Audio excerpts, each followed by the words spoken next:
உங்களுக்கு நிம்மதி உண்டாகுவதாக. தேவனுடைய இரக்கங்கள் அதிகமாவதாக. தேவன் என்ன சொல்றாங்கன்னா, பிலிப்பியர் 4:19, என் தேவன் தம்முடைய ஐஸ்வர்யத்தின்படி உங்கள் குறைவை எல்லாம் கிறிஸ்து இயேசுவுக்குள் மகிமையிலே நிறைவாக்குவார். உங்களுடைய குறைகளை தேவன் நிறைவாக்குவாருங்க. குறைவு எல்லாமே நிறைவாகும். அவர் உங்களுடைய குறைவுகளை அவருடைய ஐஸ்வர்யத்தின்படி அவர் உங்களுக்கு நிறைப்பாருங்க. வேறு யாராவது உங்களுக்காக செலவு பண்ணுவாங்களாங்க? அப்படி செலவு பண்ணுறவங்களை யாரையாவது பார்த்துருக்கீங்களா? அவர் யாரும் நம்மளுக்காக செலவு பண்ண மாட்டாங்க.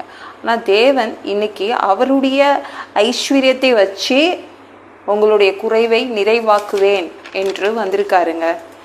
எல்லாருக்கும் ஏதோ ஒரு குறைவு இருக்குது. குறைவில்லாத மனிதர்கள் யாருமே கிடையாது, அது தேவனுக்கு தெரியும். அதனால் அவர் செலவு பண்ணுறதுக்கு ரெடி. ஆனால் அவருடைய ஐஸ்வர்யத்தை வைத்து செலவு பண்ணுறதுக்காக வந்திருக்காரு. அதனால் உங்களை நிறைப்பார். எங்கெல்லாம் குறைவு இருக்கோ அங்கெல்லாம் அவர் நிறைப்பார். என்ன மாதிரி குறைவு இருக்குதுங்க? பணம் குறையுதா, அல்லது நிம்மதி குறையுதா, அல்லது உங்களுடைய ஆரோக்கியம் குறையுதா? உங்கள் குறைவை அவர் நிறைவாக்குவார். தன்னுடைய பாக்கெட்டில் இருக்கிற ஐஸ்வர்யத்தை எடுத்து உங்களுக்காக செலவு பண்ண வந்திருக்காரு. அவர் பர்ஸ் எடுக்கிறாருங்க. ஏன்னா உங்களுக்கு குறையுது இல்லை, அதனால் அவர்கிட்ட இருக்கிறதை எடுத்து போடுறாரு. யாருமே இந்த மாதிரி ஆளுங்களை நீங்கள் பார்க்கவே முடியாது. நம்ம யாருக்காகவும் யாரும் செலவு பண்ண மாட்டாங்க. ஆனால் தேவன் தன்னுடைய ஐஸ்வர்யத்தை தூக்கிட்டு வராரு, என் பிள்ளைங்களுக்காக செலவு பண்ணுவேன்னு. இந்த வியாதி தான் என்னுடைய பெரிய குறைவாக இருக்குது. என்னுடைய ஆரோக்கியத்தை இது குறைச்சிடுது. அறகுறையாதாங்க எனக்கு ஆரோக்கியமே இருக்குதுங்க. ஒரு நாள் நான் ரொம்ப நல்லா இருக்கேன், மற்ற நாள் அந்த வியாதி இருக்குதுல்ல, அது உச்ச கட்டத்துக்கு போயிடுது, என்னை வேதனைப்படுத்துது. அதனால தேவன் என்ன பண்ணுவார்னா நிறைப்பார். ஆரோக்கியத்தை கொண்டு உங்களை நிறைப்பார். நிம்மதி குறையுதுங்க. அதுவும் நிம்மதி எப்படி குறையுதுன்னா, 0க்கு வந்துடுது. 0க்கு என்னுடைய நிம்மதி நிற்குதுங்க. தேவன் நிம்மதியை கொண்டு உங்களை நிறைப்பார். என் தேவன் தம்முடைய ஐஸ்வர்யத்தின்படி உங்கள் குறைவை எல்லாம் கிறிஸ்து இயேசுவுக்குள் மகிமையிலே நிறைவாக்குவார். அவர் ஃபஸ்ட்டு என்ன கேட்க போகிறாருன்னா, என்ன குறை இருக்குது உன்னுடைய வாழ்க்கையில், என்ன குறை இருக்குதான் கேட்பார். யாராவது அப்படி கேட்டிருக்காங்க? உங்ககிட்ட பேச வராங்க, வரவங்களாம் என்னப்பா குறை இருக்குன்னு கேட்குறாங்களா உங்ககிட்ட? யாரும் அப்படி கேட்க மாட்டாங்க, அப்படி தானே? நம்ம தேவன் அப்படி கிடையாது. உங்களை படைச்சவரில் கேட்குறார், என்ன குறை இருக்குது, எவ்வளோ குறை இருக்குது அப்படின்னு கேட்குறதுக்கு ஒரு ஆள் இருக்கார். அதுதான் நம்ம தேவன். கேட்குறதோடு நிறுத்திட்டு போக மாட்டார். அவருடைய பாக்கெட்டில் உள்ள ஐஸ்வர்யத்தை எடுத்து உங்களுக்காக செலவு பண்ணுறதுக்காக வந்திருக்காரு. நான் ஹவுஸ் வார்மிங் ஃபங்க்ஷனுக்கு போயிருந்தேங்க. ஒரு வீடு கிரக பிரதிஷ்டைக்காக போயிருந்தேன்.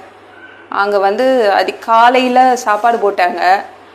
இட்லி, பூரி, பொங்கல், வடை, கேசரி எல்லாம் போட்டிருந்தாங்க.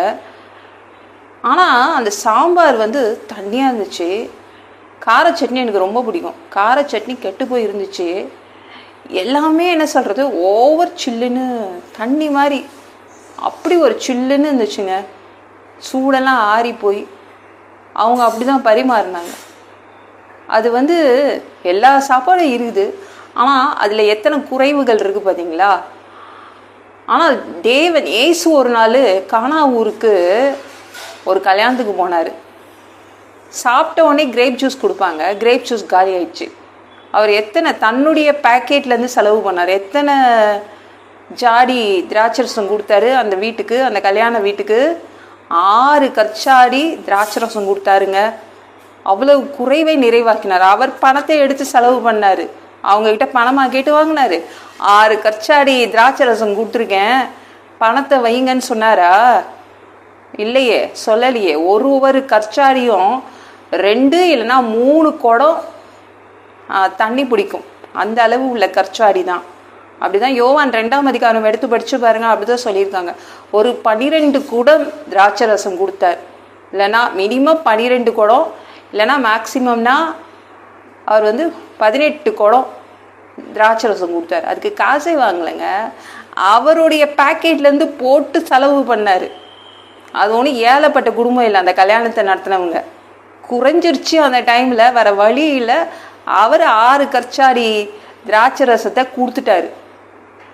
அப்படிதான் உங்களுடைய திடீரென்று ஒரு குறைவு வந்துருச்சு, இப்படி ஒரு குறையுதுன்னா அவருடைய பேக்கெட்லேருந்து அவருடைய ஐஸ்வர்யத்தை எடுத்து உங்களுக்காக செலவு பண்ணுறதுக்கு வந்திருக்காரு. நல்ல தேவனில் அந்த தேவனை தான் நம்ம வணங்கிட்டு இருக்கோம். உங்கள் குறை என்னன்னு வந்து நிற்கிறாரு, சொல்லுங்கள், வாய் திறந்து சொல்லுங்கள். எனக்கு இங்கே குறை இருக்குது, அங்கே குறை இருக்குது. மற்றவங்ககிட்ட வாய்ஸ் அடிக்கிறீங்களே, ஏசுகிட்ட பேசுங்க. அவர் நிறைவாக்கிட்டு போவார். உங்களுடைய குறைவு எல்லாம் நிறைவாகும். ஏசு வந்திருக்காரு. இந்த வீடியோ பிடிச்சிருந்துச்சுன்னா மற்றவங்களுக்கும் ஷேர் பண்ண மறக்காதீங்க. கர்த்தர் தாமே உங்களை ஆசீர்வதிப்பாராக. ஜெபம் பண்ணலாமா? அன்பு பிதாவே, உங்கள் பிள்ளைங்க உங்கள் பாதத்தில் வந்திருக்காங்கப்பா. உங்கள் பிள்ளைங்க வாழ்க்கையில் என்ன குறை இருக்குதுன்னு கேட்குறதுக்காக வந்திருக்கீங்க. அது மட்டும் இல்லை, கேட்குறது மட்டும் இல்லை, நீங்கள் நிறைவாக்குறதுக்காக வந்திருக்கீங்க. உங்கள் பிள்ளைங்களுடைய குறைவு நிறைவாகும். அவங்களுக்காக நீங்கள் செலவு பண்ண போகிறீங்க. அவங்களுக்காக உங்கள் பேக்கெட்டில் இருக்கிற மணியை எடுக்கிறீங்க, ஐஸ்வர்யத்தை எடுக்கிறீங்கப்பா. நிறைவாக்கிட்டு போங்கப்பா. உங்கள் பிள்ளைங்க பாவம்பா, குறைவுகள் எல்லாத்தையும் நிறைவாக்குங்க. எல்லா பொல்லாத பிசாசுகள், ஏவல்கள், மந்திரங்கள், தற்கொலை ஆவிகள், பயத்தின் ஆவிகள், பலவீனப்படுத்துகின்ற ஆவிகள் எல்லாம் இயேசு என்ற பெயரினை கொண்டு துரத்துகிறேன். ஓடிப்போ. உங்கள் பிள்ளைங்கள ரத்த கொட்டிக்குள் மறைச்சிக்கோங்க. பரிசுத்த ஆவியால் நிரப்புங்க. ஞானஸ்நானம் எடுக்கணும். ரட்சிப்பீராக. இயேசுவின் காயப்பட்ட தழும்புகளால் எல்லா வியாதிகளும், எல்லா பலவீனங்களும், கேன்சர் போன்ற வியாதிகளும் சரியாகுவதாக. மரணப்படுக்கைகள் சரியாகுவதாக. பரம்பரை வியாதிகள் சரியாகுவதாக. மனிதனா பிறந்தா ஜீவ புஸ்தகத்தில் பேர் இருக்கணும்பா. அப்படி இல்லைன்னா அந்த மனுஷனை பிடிச்சி நரகத்தில் தள்ளிடுவீங்க. தீ எரிகிற இடத்துல எப்படி போய் வாழ்றதுப்பா? நாங்கள் பரலோகத்துக்கு வர்றதுக்கு தான் ஆசைப்படுறோம்பா. அடித்து உதச்சி திருத்தி எங்களை பரலோகத்துக்கு அனுப்பிடுங்கப்பா.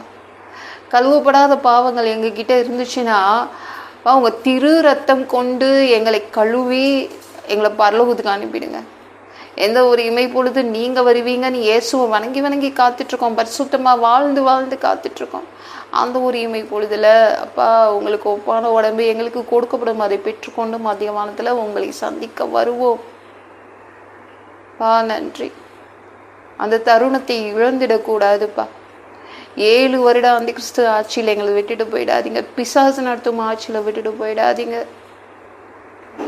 நன்றி அப்பா.